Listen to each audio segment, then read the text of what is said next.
नमस्कार, दोपहर 2 बजे के समाचारों में आप सभी का स्वागत है। आपके साथ में हूं पूजा पांडे। समाचारों का रुख करेंगे, लेकिन सबसे पहले एक नजर आज की हेडलाइंस पर।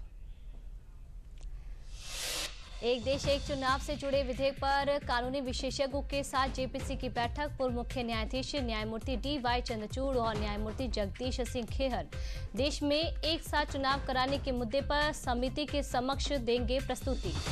सावन का महीना शुरू होते ही मंदिरों में बढ़ रही शिव भक्तों की भीड़। सावन के पहले दिन सीएम योगी ने गोरखनाथ मंदिर में किया रुद्राभिषेक। वहीं प्रदेश में कांवड़ियों की सुरक्षा और सुविधा के व्यापक इंतजाम।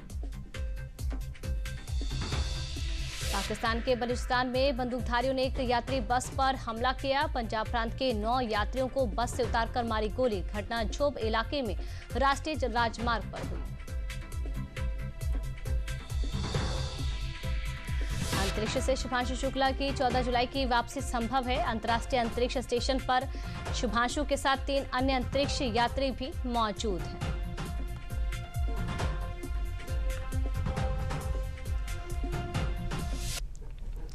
और अब समाचार विस्तार से देख लेते हैं। एक देश एक चुनाव कराने की योजना पर विचार के लिए गठित संसद की संयुक्त समिति की आज अहम बैठक हो रही है।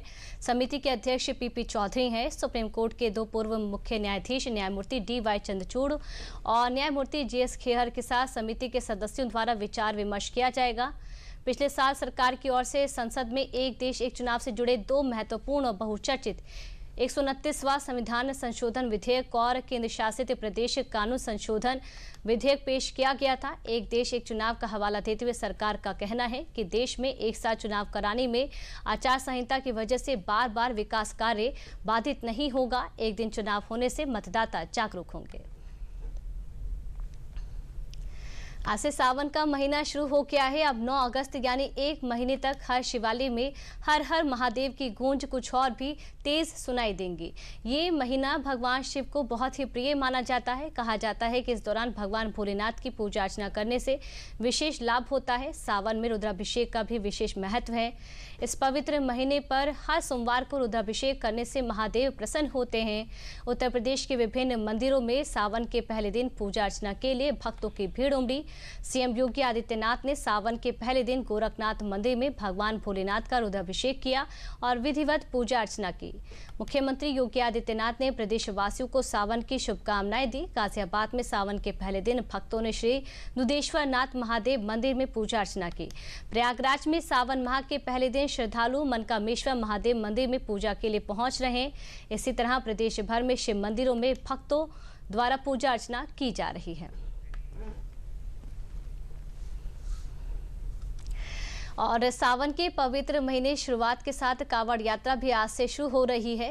कांवड़ यात्रा को लेकर शिव भक्तों में जबरदस्त उत्साह का माहौल है। भगवान शिव लाखों भक्त अपने कांवड़ में हरिद्वार गंगोत्री का जल भरकर लाते हैं और उससे भगवान शिव का जलाभिषेक करते हैं। कांवड़ यात्रा पर देखिए हमारी खास रिपोर्ट। ये सिर्फ एक यात्रा है, ना ही सिर्फ जल लाने की परंपरा। यह है एक जज्बा जो शिव तक पहुंचाता है, हर कदम, हर सांस, हर तपस्या के साथ। कहते हैं कि सतयुग में रावण ने भोलेनाथ को प्रसन्न करने के लिए गंगा जल से उनका अभिषेक किया था। तभी से शुरू हुई ये परंपरा, पवित्र गंगा जल को लाकर शिवलिंग पर चढ़ाने की परंपरा। आज लाखों शिव भक्त हरिद्वार, ऋषिकेश, गंगोत्री, गौमुख जैसे तीर्थों से गंगा जल लेकर अपने अपने शहरों के शिवालयों में चढ़ाते हैं। हजारों की संख्या में कांवड़िए सैकड़ों किलोमीटर पैदल चलते हैं, बस एक ही मंत्र के साथ, बोल बम, हर हर महादेव। तेज धूप हो या बारिश, कंधे पर झूलती कांवड़, मन में शिव का नाम और हर पग पर त्याग का संकल्प। न कोई जूता, न आराम, सिर्फ एक आस्था जो हर थकान को हर लेती है। हर साल करोड़ों श्रद्धालु शामिल होते हैं इस कांवड़ यात्रा में। वर्ष 2024 में 4 करोड़ से अधिक कांवड़िए शामिल हुए। 278 विश्राम शिविर लगाए गए। 25,000 पुलिस कर्मी तैनात हुए। 1200 CCTV कैमरे और ड्रोन से निगरानी की गई। 200 से अधिक मोबाइल मेडिकल यूनिट्स तैनात रहीं। 400 किलोमीटर से ज्यादा कांवड़ पथ सुरक्षित किया गया। और तो और 10,000 से अधिक सफाई कर्मी हर दिन सेवा में लगे रहे। सरकार, प्रशासन और समाज, हर कोई सेवा भाव से जुड़ा। कभी कोई राहगीर को पानी पिलाता है तो कहीं कोई कांवड़िया दूसरे को सहारा देता है। ये सिर्फ यात्रा नहीं, ये समाज के शिवमय हो जाने की प्रक्रिया है। कांवड़ सिर्फ जल नहीं लाती, वो साथ लाती है श्रद्धा, समर्पण और शिव से मिलने की चाह। जब शिव बुलाते हैं तो पांव नहीं, आस्था चलती है। हर हर महादेव। वहीं राजधानी लखनऊ के श्री बुद्धेश्वर महादेव मंदिर में भी सावन के पहले दिन से ही भक्तों का तांता लगना शुरू हो गया है। देखिए संवाददाता विकास सिंह की रिपोर्ट। आज से सावन का पवित्र महीना शुरू हो गया है। हम हैं श्री बुद्धेश्वर महादेव मंदिर में। यहाँ पर भक्तों का तांता लगा हुआ है। हमारे पीछे आप देख सकते हैं तमाम सारे लोग आए हुए हैं जो जलाभिषेक कर रहे हैं भगवान शिव का। यहाँ पर विशेष पूजा होती है। खासतौर से तमाम सारे लखनऊ और आसपास के जुड़े लोग यहाँ पर आते हैं और यहाँ पर भगवान शिव की पूजन अर्चन करते हैं। आज सावन माह आज से शुरू हो जाने के बाद से प्रदेश भर में तमाम जगहों पर कांवड़ यात्राएं निकलती हैं, लेकिन तमाम सारे जितने भी शिवालय होते हैं वहाँ पर भक्तों की भारी भीड़ उमड़ती है और लोग आते हैं, आस्था के साथ भगवान शिव की आराधना करते हैं, शिव परिवार का पूजन अर्चन करते हैं, रुद्राभिषेक करते हैं, विभिन्न अनुष्ठान करते हैं। बिल्कुल ये महीना बिल्कुल ही पवित्र होता है। गर्मी के बाद जब सावन आता है तो हर तरफ हरियाली छा जाती है, जीवन में नए परिवर्तन का संकेत होती है, नई उत्पत्ति का संकेत होती है। इसी के मद्देनजर लोग भगवान शिव का इस पूरे माह पूजन अर्चन करते हैं। तमाम सारे लोग यहाँ पर आए हुए हैं, भक्तिभाव के साथ आए हुए हैं। जानते हैं आज से सावन का पवित्र माह चालू हो रहा है, आप लोग कैसे पूजन अर्चन करेंगे सावन माह में? बहुत अच्छे से करेंगे। बीमार थे, यहाँ आते हैं बहुत सुकून मिलता है। पूरे सावन भर में आती हूँ। हाँ, रोज़ सुबह में डेली में आती हूँ। सावन भर में पूजा करूँगी भोले बाबा की। सावन के लिए कितना बड़ा मेरे सभी भक्त जितने भी आते हैं यहाँ पे श्रद्धापूर्वक भावपूर्वक जो है एक लाइन से जो दर्शन करते हैं और बड़ा खुशी से मेरी माँ बहनें सब आती सब दर्शन करती हैं और हम लोग को बड़ा पूजा करने में बड़ा प्रसन्नता और बड़ा मन को शांति मिलती है। और सावन भर पूरे महीने भर हम लोग आते हैं पूरे परिवार। पूरे आसपास के क्षेत्र के जी बहुत भीड़ होती है, बहुत ज़्यादा भीड़ होती है। लाइन लगती है, यहाँ मेन रोड तक लगती है, लेकिन कोई लाइन इधर उधर नहीं होती है। सब भक्त ऐसे करते हैं और मेरा पुलिस विभाग भी हम लोग का अच्छे से सपोर्ट करता है पूरा। तमाम सारे भक्त आए हुए हैं। सावन के महीने की शुरुआत हुई है तो भोले के रंग में सब रंगे हुए हैं और ये पूरे माह भर यहाँ पर पूजन अर्चन चलता रहेगा। यहाँ पर विशेष तैयारियां की गई हैं। खास तौर से जो विशेष दिन होते हैं, खास तौर से सोमवार को और बुधवार को बुद्धेश्वर महादेव में भक्तों की आस्था का जनसैलाब उमड़ता है। यहाँ पर कैमरामैन रामजी वाजपेयी के साथ विकास सिंह, डीडी न्यूज़, लखनऊ। वहीं मेरठ में कांवड़ यात्रा को लेकर विशेष तैयारियां की गई हैं। मेरठ के जिलाधिकारी वीके सिंह ने बताया कि कांवड़ यात्रा को सकुशल संपन्न कराने के लिए प्रशासन ने पूरी तैयारी कर ली है। कांवड़ शिविर प्लास्टिक फ्री होंगे, जिनमें स्टील के बर्तन और कपड़े, जूट के थैलों का उपयोग होगा। जिलाधिकारी वीके सिंह ने सख्त निर्देश दिए हैं कि कांवड़ मार्ग पर पड़ने वाले होटल ढाबों में प्याज लहसुन के उपयोग पर प्रतिबंध रहेगा। वहीं मेरठ के एसएसपी विपिन ताडा ने बताया कि कांवड़ यात्रा में विघ्न डालने वालों से सख्ती से निपटा जाएगा। पुलिस कांवड़ यात्रा को सकुशल संपन्न कराने के लिए एआई तकनीक का इस्तेमाल करेगी। सोशल मीडिया पर नजर रखी जाएगी। सीसीटीवी कैमरे और ड्रोन से निगरानी की जाएगी। 11 तारीख से लेकर सावन मास में और 23 तक अपने जनपद में होगा। और मुख्य जो त्यौहार है जिसमें कि भीड़ ज़्यादा अधिक संख्या में होती है वो 18 के बाद होगी। लास्ट 5 डेज और अंतिम के 3 दिन जो हैं 21, 22, 23 उसमें सबसे ज़्यादा भीड़ आती है। इसमें कि डाक कांवर और डीजे के साथ लोग आते हैं। तो हमारे जनपद में कुल 8 मार्ग हैं और इसमें से 4 मार्ग प्रमुख मार्ग हैं। सभी मार्गों का भ्रमण सभी लोगों ने कर लिया है, हम लोगों ने कर लिया है और वरिष्ठ अधिकारियों ने भी किया है। और वहाँ पे रिपेयरिंग का वर्क ऑलमोस्ट कंप्लीट हो चुका है। जहाँ बैरिकेडिंग होनी है वो भी कार्रवाई हो गई है। बिजली की व्यवस्था जिला पंचायत के द्वारा और खंड विकास के द्वारा वो भी कराई जा रही है। इसके अतिरिक्त जो आपने एक्साइज शॉप के बारे में पूछा, एक्साइज ऑफिसर को हम लोगों ने लिखित में और मौखिक दोनों निर्देश दे दिए और जो भी कांवड़ रूट पे हमारे लीकर के शॉप हैं उनको यदि यथावश्यक व्यवस्थापन टेम्प्रोरी दूसरे जगह पे या थोड़े दूर हैं तो उनको ढक के कवर करके ताकि किसी यात्री को असुविधा न हो। जहाँ जो भी खबर अगर आती है तो उसका संज्ञान लिया जाता है। कोई सुझाव या समस्या हो तो उस पर क्रियान्वयन किया जाता है और अगर कोई अफवाह या गलत खबर होती है तो उसका खंडन भी किया जाता है। अगर कोई दुराशयपूर्ण से इसमें भ्रामक स्थिति उत्पन्न करना या अफवाह फैलाने का प्रयास करेगा तो उन पर विधिक कार्रवाई भी की जाएगी।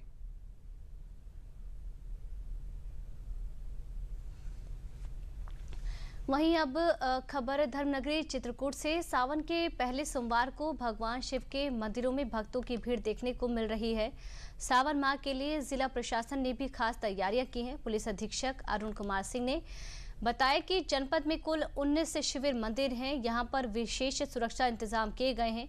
मत गजेंद्रनाथ मंदिर में हर साल लाखों श्रद्धालु मंदाकिनी नदी के रामघाट पर स्नान करके यहां जलाभिषेक करते हैं। इसके साथ ही जनपद में 6 प्रमुख कांवड़ मार्ग चिन्हित किए गए, जिनमें से 3 को अत्यंत महत्वपूर्ण माना गया है।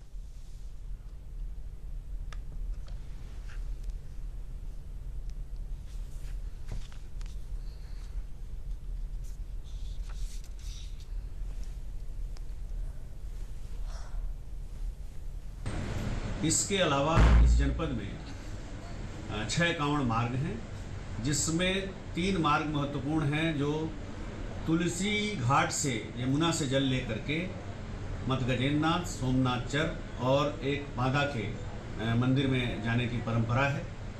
इसके अलावा रामघाट से भी जल लेकर के लोग सोमनाथ चर की तरफ जाते हैं तथा कुछ लोग जनपद की जो मुरका बॉर्डर बरगढ़ की सीमाएं हैं वहाँ से आते हैं और वो भी जलाभिषेक करते हैं। इसी तरह से जनपद में कुछ कांवड़िया आते हैं, वो बांदा की तरफ से हैं और उन समूहों से हमारी वार्ता हो गई है। उनके सबके आने के दिन निर्धारित हैं। हमारी सुरक्षा व्यवस्था पूरी तरह से रहेगी बांदा रोड पर। गोरखपुर में मुख्यमंत्री योगी आदित्यनाथ ने जनता दरबार लगाकर लगभग 200 लोगों की समस्याओं को सुना। उन्होंने अधिकारियों को निर्देशित किया कि हर व्यक्ति की समस्या का निस्तारण उनकी सरकार की विशेष प्राथमिकता है, इसीलिए पीड़ितों की समस्याओं को गंभीरता और संवेदनशीलता से लेते हुए उनका समाधान त्वरित और संतुष्टिपरक तरीके से कराना सुनिश्चित कराए। जनता दर्शन में गंभीर बीमारियों के इलाज के लिए आर्थिक मदद की गुहार लेकर पहुंचे लोगों को सीएम ने आश्वस्त किया कि पैसे की तंगी से किसी का भी इलाज नहीं रुकने दिया जाएगा।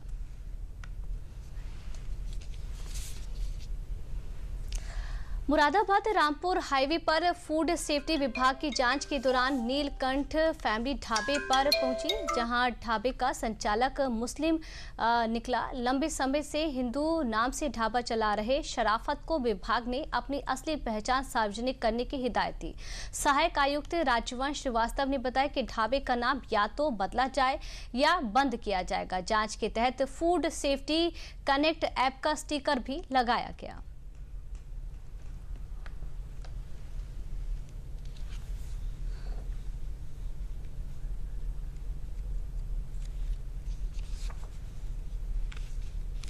रजिस्ट्रेशन है इनका, जो है फूड सेफ्टी कनेक्ट एक्ट यहाँ चिपकाया गया। यहाँ नीलकंठ ढाबा है और इनके प्रोप्राइटर शराफत है। इनको बता दिया गया कि अपना या तो उस नाम को चेंज करें और या तो बंद करें। लाइसेंस बना हुआ है इनका, लाइसेंस है इनके पास, ठीक है। जो प्रोप्राइटर भी शराफत है और ये जो नीलकंठ है इनके लिए बता दिया गया कि अपने नाम का चेंज करें। बरेली पहुंचे पशुधन मंत्री ने मीडिया से बात करते हुए कहा है कि कांवड़ यात्रा के लिए सरकार ने विशेष व्यवस्थाएं की हैं। चप्पे चप्पे पर ड्रोन कैमरे के माध्यम से निगरानी की जाएगी।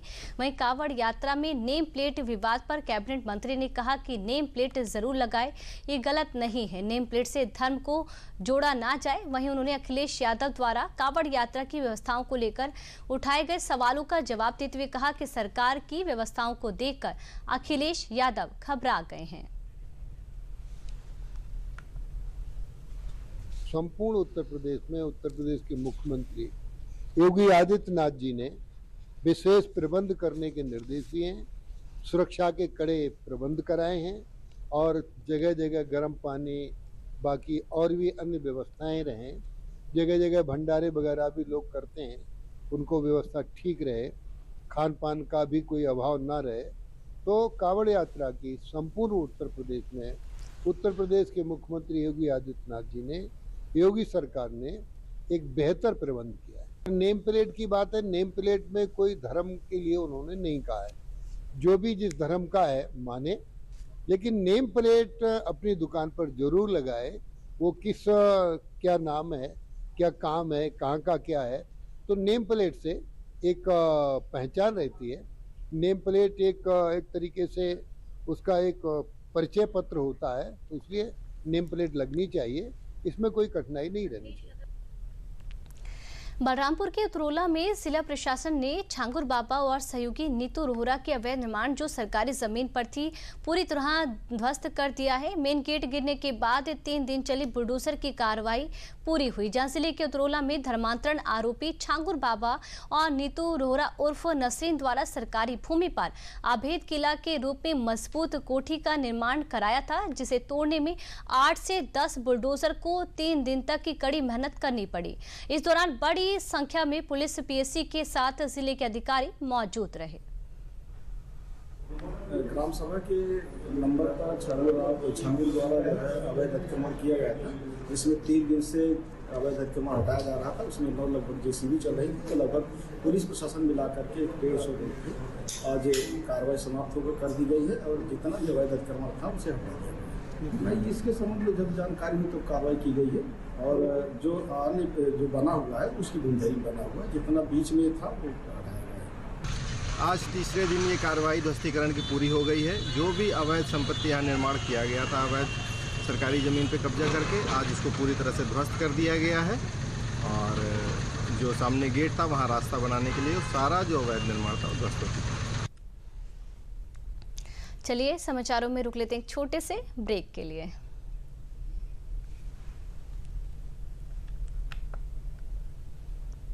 फ्रिज का ट्रे हो, गमला या हो कूलर की टंकी, मेरे यार याद से कर डालो सब साफ हर रविवार। टायर नारियल का खोल या बर्तन हो बेकार, ध्यान रखना पानी, हाँ पानी कभी इनमें न जमा हो। मच्छरदानी दोस्त लगाकर हर रात सोना, कपड़े भी हमेशा बदन पर पूरा ढक के पहनना। डेंगू, चिकनगुनिया, मलेरिया, दिमागी बुखार से बचेगी। राष्ट्रीय स्वास्थ्य मिशन उत्तर प्रदेश द्वारा जनहित में जारी। ब्रेक के बाद एक बार फिर आप सभी का स्वागत है। 10 जुलाई को जब दुनिया भर में विश्व ऊर्जा स्वतंत्रता दिवस मनाया गया, तब उत्तर प्रदेश के महोबा जिले ने सौर ऊर्जा के क्षेत्र में आत्मनिर्भरता की मिसाल पेश की। बुंदेलखंड के इस जिले में 205 मेगावाट सौर ऊर्जा का उत्पादन हो रहा है। अडानी समूह, यूपी नीडा सहित अन्य संस्थानों द्वारा स्थापित सोलर पार्कों से न केवल बिजली संकट दूर हुआ है, बल्कि रोजगार के अवसर भी बढ़े हैं। पीएम सूर्य घर मुफ्त बिजली योजना के तहत कई लोगों ने छतों पर सोलर पैनल लगवाए हैं। इससे उनका बिजली बिल काफी घट गया है। आदर्श तिवारी और अजीत सिंह जैसे नागरिक अब या तो नाम मात्र का बिल दे रहे हैं या पूरी तरह मुक्त हैं। योजना का कनेक्शन 3 किलोवाट का करवाया है। पहले मेरे घर का बिजली का बिल 4 से 5 हजार रुपए आता था, अब वह बिल 4 से 500 रुपए है। मैं इसमें प्रधानमंत्री श्री नरेंद्र मोदी जी को बहुत बहुत धन्यवाद कहूँगा। पीएम सौर घर योजना जो गवर्नमेंट ने लगाई है, माननीय प्रधानमंत्री जी ने, बहुत ही अच्छी योजना है। इस योजना से काफ़ी फायदा हो रहा है। हमें जो बिल 5-6 हजार भुगतान करना पड़ता था, आज हमें 0 बिल पर है। हमको एक भी बिल भुगतान नहीं करना पड़ता है। प्रधानमंत्री सूर्य घर योजना के मुताबिक हम लोगों ने ये सोलर पैनल लगवाए हैं, जिसका हमें बहुत ही अच्छा लाभ मिल रहा है। जो कि पहले हमारा 7 से 8 हजार रुपये महीने का आता था, अब वो घटकर 7 से 800 रुपये बिल आ रहा है हमारा। और मैं ये हमारे घर में 2 किलोवाट का सौर ऊर्जा का ये लगा हुआ है, जो पीएम सूर्य योजना के तहत अंतर्गत लगा है, जिसकी सब्सिडी हमें 90,000 रुपये प्राप्त हुई। ब्रेक के बाद एक बार फिर आप सभी का स्वागत है। समाचारों का रुख कर लेते हैं। नोएडा के थाना सेक्टर 39 पुलिस और मेट्रो केबल चोरी करने वाले गिरोह के बीच सेक्टर 42 के पास मुठभेड़ हुई, जिसमें सुमित उर्फ बिल्ला नामक बदमाश गोली लगने से घायल हो गया। उसके 4 साथी अनूप पाल उर्फ चिकना, प्रवीण उर्फ शूटर, कोबिद और शहनवाज को कॉम्बिंग के दौरान गिरफ्तार कर लिया गया। पुलिस ने बताया कि बिना नंबर प्लेट की टाटा एस और ब्रेजा कार में सवार बदमाश चेकिंग के दौरान फरार हो गए थे। पीछा करने पर जंगल में पुलिस पर फायरिंग की गई। जवाबी कार्रवाई में एक बदमाश घायल हुआ। मौके से तमंचा, कारतूस, गाड़ियां, केबल, लोहा काटने की आरी सहित चोरी में प्रयुक्त सामान बरामद हुआ। सभी आरोपियों पर कई आपराधिक मुकदमे दर्ज हैं। थाना 39 की पुलिस से एक शातिर गिरोह से मुठभेड़ हुई, जिसमें उस गिरोह को एक सदस्य के पैर में गोली लगी। घायल का नाम सुमित उर्फ बिल्ला है, जो कि मूलतः बिहार का रहने वाला है और यहाँ दिल्ली पे किराए पर रहता था। काम्बिंग के दौरान गिरोह के अन्य 4 सदस्यों को भी गिरफ्तार किया गया, जिनके नाम अनूप पाल, प्रवीण, गोविंद और शहनवाज हैं। यह गिरोह मूलतः मेट्रो स्टेशन पे तार चोरी करने का कार्य करता था। इनके कब्जे से तार काटने के उपकरण, काफ़ी मात्रा में केबल पर बरामद हुई है। लखनऊ में कृष्ण प्रताप विद्या बिंदु लोकहित न्यास शिव सिंह सरोज स्मारक समिति और अखिल भारतीय साहित्य परिषद की ओर से आध्यात्म चिंतन व्याख्यान माला का आयोजन किया गया। व्याख्यान माला में साहित्यकार पद्मश्री डॉक्टर विद्या बिंदु सिंह ने कहा कि हमारी सनातन परंपराएं केवल धार्मिक नहीं बल्कि जीवन मूल्यों की संरक्षक है। भारत की संस्कृति ने दुनिया को सहिष्णुता, समरसता और आध्यात्मिक चेतना का संदेश दिया है। कार्यक्रम में पद्मश्री मालिनी अवस्थी, साहित्यकार डॉक्टर सूर्य प्रसाद दीक्षित सहित कई वक्ताओं ने भी अपने विचार रखे। कार्यक्रम में साहित्य, संस्कृति और समाज के क्षेत्र में विशिष्ट योगदान देने वालों को सम्मानित भी किया गया। इस मौके पर 5 कृतियों का लोकार्पण भी हुआ।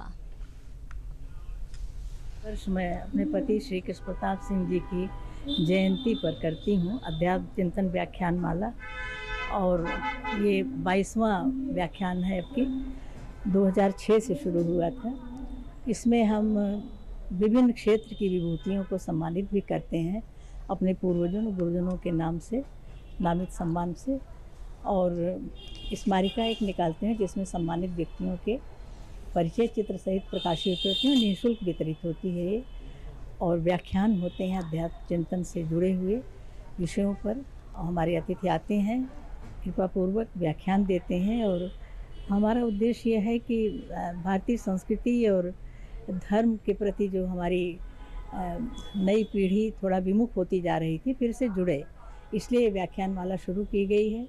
और अब की बार लोकमाता अहिल्याबाई के 300वीं जयंती वर्ष के उपलक्ष्य में ये विशेष कार्यक्रम कर रहे हैं। महाकुंभ के महोत्सव जो हुआ उसके परिप्रेक्ष्य में ये कार्यक्रम हो रहा है। भक्ति काव्यामृत नाम से आपका व्याख्यान का विषय है, जिसमें भक्तिकाल के कवियों ने जो अवदान किया और आज भी जो भक्ति की रचनाएं की जा रही हैं उनका प्रभाव समाज पर कैसे सकारात्मक प्रभाव पड़े, इसके लिए प्रयास है। बदायूं के वजीरगंज थाना क्षेत्र के बकरेन गांव के पास 2 बाइकों की आमने सामने की टक्कर में 4 लोगों की मौके पर मौत हो गई, जबकि एक गंभीर घायल हो गया। जिला अस्पताल में भर्ती कराया गया है। सभी मृतक एक ही गांव के रहने वाले थे। एसएसपी बदायूं डॉक्टर ब्रिजेश कुमार सिंह ने बताया कि हादसे की जांच जारी है। शवों को पोस्टमार्टम के लिए भेजा गया है और आवश्यक कार्रवाई की जा रही है।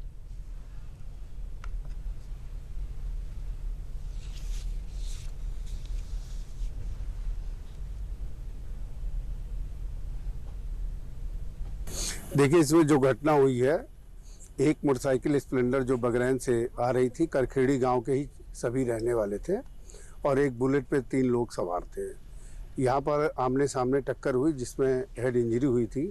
एक की तो मौके पर मौत हो गई थी और 3 को बिसौली सीएससी पर और सैदपुर सीएससी भेजा गया, जहाँ पे डॉक्टरों ने उनको मृत घोषित किया। और एक जो घायल था उसकी स्थिति नाजुक थी, उसको जिला चिकित्सालय भेजा गया। चूँकि 4 लोगों की इसमें मौत हुई है, एक ही गांव के रहने वाले हैं ये लोग। इस पे मौके पर हम और डीएम साहब मौके पे आ चुके हैं और इनके जो घायल है उसके इलाज के लिए सारी व्यवस्थाएं करा दी गई हैं, और बाकी जो मृतक हैं उनका पंचायत नाव पीएम की कार्रवाई की जा रही है। गुरु पूर्णिमा के पावन अवसर पर उन्नाव के एडीटी विद्यालय निराला नगर में भारतीय जनता पार्टी की ओर से आयोजित गुरु सम्मान कार्यक्रम का आयोजन भव्य रूप से किया गया। कार्यक्रम में भाजपा प्रदेश अध्यक्ष भूपेंद्र चौधरी मुख्य अतिथि के रूप में शामिल हुए। कार्यक्रम में विशेष अतिथि के रूप में भाजपा अवध क्षेत्र अध्यक्ष कमलेश मिश्रा व जिला प्रभारी व प्रदेश मंत्री अर्चना मिश्रा ने भी अपनी उपस्थिति दर्ज कराई। इस अवसर पर प्रदेश अध्यक्ष का विधायक सहित सभी लोगों ने स्वागत किया और पुष्प गुच्छ देते हुए सम्मान किया और साथ ही भगवान की मूर्ति व फोटो भेंट की।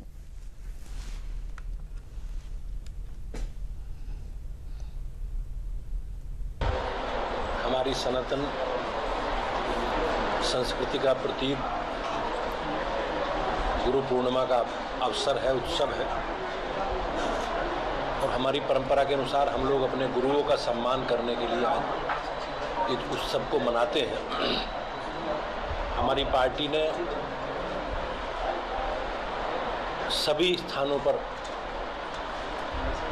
अपने सम्मानित साधु संतों का, धर्म गुरुओं का और जिन लोगों ने अलग अलग क्षेत्रों में देश का, समाज का नेतृत्व किया है, ऐसे लोगों को सम्मानित करने का आज का कार्यक्रम है। हमारे सभी जनप्रतिनिधि अलग अलग स्थानों पर जाकर अलग अलग धर्म क्षेत्र में, सामाजिक क्षेत्रों में काम करने वाले अपने आदरणीय गुरु का सम्मान कर रहे हैं और एक दो जगह जिलों में एक सामूहिक एकत्रीकरण करके इस अभियान को हम सब लोग मिलकर पूरा कर रहे हैं। मैं आज गुरु पूर्णिमा के इस शुभ अवसर पर अपनी पार्टी की ओर से आप सभी को शुभकामनाएं देता हूँ। भारत के शुभांशु शुक्ला और अन्य 3 अंतरिक्ष यात्रियों की 14 जुलाई को अंतर्राष्ट्रीय अंतरिक्ष स्टेशन यानी कि ISS से पृथ्वी पर लौटने की संभावना है। ये जानकारी नासा और एक्सियोम स्पेस की ओर से दी गई है। नासा की ओर से एक्सियोम पर बारीकी से नजर रखी जा रही है और कहा गया है कि उस मिशन को अलग करना होगा और इसका मौजूदा लक्ष्य 14 जुलाई है। एक्सियोम 4 मिशन के तहत 25 जून को भारत के शुभांशु शुक्ला और 3 अन्य अंतरिक्ष यात्री इंटरनेशनल स्पेस स्टेशन के लिए रवाना हुए थे। पाकिस्तान के दक्षिण पश्चिमी बलूचिस्तान प्रांत में 9 लोगों की हत्या कर दी गई थी। हथियारबंद लोगों के एक ग्रुप ने बसों में सवार यात्रियों का अपहरण किया। उसके बाद हमलावरों ने कथित तौर पर सभी 9 लोगों को गोली मार दी। बलूचिस्तान के झोब और लोलाई जिलों की सीमा पर स्थित सुर दकई इलाके की एक घटना है। पाकिस्तानी मीडिया के अनुसार ये बसें पंजाब प्रांत की ओर जा रही थी। हथियारबंद लोगों के ग्रुप ने सड़क जाम कर इन बसों को रोक लिया। N70 राजमार्ग के पास सुर दकई इलाकों में बसों को रोका गया। हमलावरों ने कुछ यात्रियों की पहचान की और हथियार के बल पर 9 लोगों को बसों से उतार लिया। 9 लोगों का अपहरण करने के बाद हमलावरों ने बसों को जाने दिया। समाचारों में मेरे साथ फिलहाल के लिए इतना ही। नमस्कार।